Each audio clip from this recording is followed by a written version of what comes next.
gudoomiye maadaama ay tahay maalintii ugu dambeysay ee doorashooyinka loo diyaar garoobay berrina la codayn doono hawlaha imanka soconaya balsi kooban lagu sheeg hawlihii diyaar garowgii u dambeeyay ayaa socda maanta ilaahay mahadii dhammaan hawluhu si fiican bay u socdaan qorshayaashii aan dejinay iyo muxuu ahaa dhammaan agabkii iyo ciidamadii sidii loogu talagalay u socdaan waxaan rajaynaynaa haddii ilaahay ka dhigo biidmillaah berri subax 7 subaxnimo in goob kasta iyo degmo kasta iyo gobol kasta ay uga bilaabanto codbixintii rasmiga ahayd haddii ilaahay ka dhigo waxaan rajaynaynaa si qurux badan oo nabadgelyo inay noogu dhamaato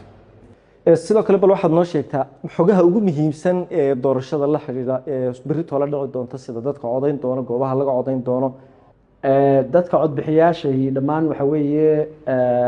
1,227,840 qof goobuhu waxa weeye